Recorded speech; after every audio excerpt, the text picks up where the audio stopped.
नहमदु व नुसल्ली अला रसूलिल करीम अम्मा बाद फ़ाऊज़ु बिल्लाहि मिनश शैतानिर रजीम बिस्मिल्लाहिर्रहमानिर्रहीम। सीरत रसूल अरबी सल्लल्लाहु अलैहि वसल्लम के सिलसिले में बाब नंबर 4 हालात हिजरत ता वफ़ात शरीफ का हम आज ज़िक्र करेंगे। कुरैश की अज़ियत रसानी के सबब से अब मक्का में मुसलमानों का क़याम नहायत दुश्वार हो गया। इसलिए हज़रत सल्लल्लाहु अलैहि वसल्लम ने अपने असहाब से फरमाया कि हिजरत करके मदीना चले जाएं। चनाचा सहाबा इकराम मुतफरक तौर पर रफ्ता रफ्ता चोरी छुपे मदीना पहुँच गए और मक्का में हजूर अनवर बाबी ख़वामी के अलावा हज़रत अबू बकर अली और कुछ बीमार आजज़ रह गए। हज़रत अबू बकर रज़ियल्लाहु ताला अन्हा ने हिजरत की इजाज़त मांगी तो नबी करीम सल्लल्लाहु अलैहि वसल्लम ने फरमाया कि उम्मीद है कि मुझे भी हिजरत की इजाज़त मिल जाएगी। अर्ज़ किया, मेरे माँ बाप आप पर कुर्बान, ये उम्मीद है? फरमाया, हाँ। ये सुनकर हज़रत सदीक़ हमराही की उम्मीद पर हाज़िर खिदमत रहे।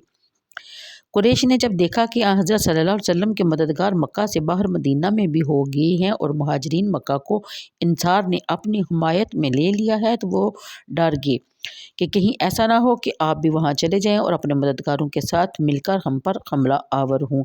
इसलिए तमाम कबाइल कुरैश के सरदार, जिनमें उतबा, शीबा, पिसरान रबिया, अबू सुफियान, ताइमा बिन अदी, जबीर बिन मतम, नज़र बिन हारस, अबुल बख्तरी बिन हशाम, जमा बिन असवद, अबू जहल और बहुत से, हज्जाज, उमिया बिन हलफ वगैरह दारुल नदवा में मशवरा के लिए जमा हुए। अबलीस लाइन भी कंबल ओढ़े शेख पारसा की सूरत बनाए दरवाज़ा पर मौजूद हुआ। पूछा गया कि तुम कौन हो?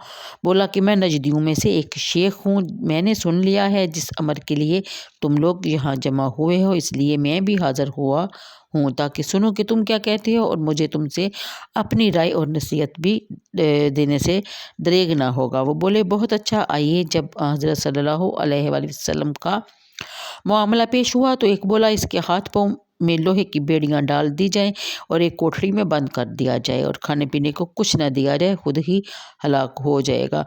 शेख नजदी ने कहा कि ये राय अच्छी नहीं। अगर तुम इसको इस तरह कोठरी में कैद भी करोगे तो इसकी खबर बंद दरवाजे में से भी इसके असहाब तक पहुंच जाएगी और वो तुम पर हमला आवर हो जाएंगे और इसको छुड़ा कर ले जाएंगे। दूसरा बोला कि इसको शहर से निकाल देते हैं, जहाँ चाहे चला जाए, हमें इसका खौफ ना रहेगा। शेख नजदी ने कहा कि अल्लाह की कसम, ये राय भी अच्छी नहीं। क्या तुम नहीं देखते कि इसका कलाम कैसा शीरीं और दिल फरेब है? अगर तुम ऐसा करोगे तो मुमकिन है कि वो किसी कबीला में चला जाए और अपने कलाम से अपने ताबा उस कबीले को बना ले और फिर इन्हें साथ लेकर हम सब पर हमला आवर हो जाए। अबू जहल बोला, मेरे जहन में एक और राय भी है जो अब तक किसी को नहीं सूझी। सब ने पूछा कि वो क्या है? अबू जहल ने कहा कि वो ये है कि हम कबीला में से एक एक आली कदर दलेर ख़ानदानी नौजवान लें और हर नौजवान के हाथ में एक एक तेज़ तलवार दे दें, फिर वो सब मिलकर इसको कत्ल कर दें। इस तरह जुर्म खून तमाम कबाइल पर आयद होगा और सब हमारे साथ मिल जाएंगे। अबद मनाफ की औलादें और तमाम कबाइल से लड़ नहीं सकती, इसलिए वो खून बहा लेने पर राज़ी हो जाएंगे और हम आसानी से खून बहा देंगे। ये सुनकर शेख नजदी बोला, यही बात दुरुस्त है, इसके सिवा कोई और राय नहीं। सब ने इसी राय पर इत्तेफाक किया और मजलिस बर्खास्त होगी। कुरान मजीद की आयत ज़ाइल में इस कसद की तरफ इशारा है, वाइज यमकुरू बिकल्लज़ीना कफ़रू लियुस्बितूका ओ यक़्तुलूका ओ युख़रिजूका व यमकुरूना व यमकुरुल्लाहु वल्लाहु खैरुल माकिरीन।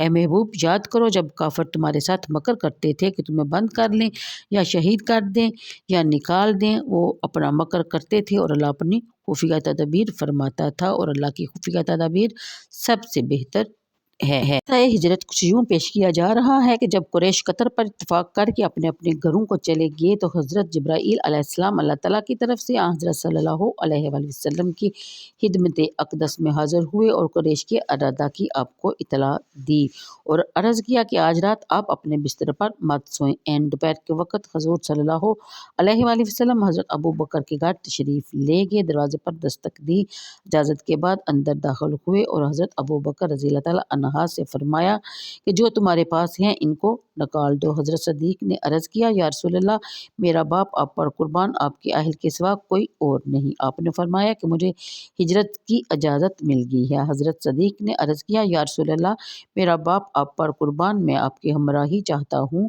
رسول اللہ صلی اللہ علیہ وسلم نے منظور فرمایا۔ حضرت صدیق نے پھر عرض کیا یا رسول اللہ میرا باپ آپ پر قربان، آپ ان 2 اونٹوں میں سے ایک پسند فرما لیں۔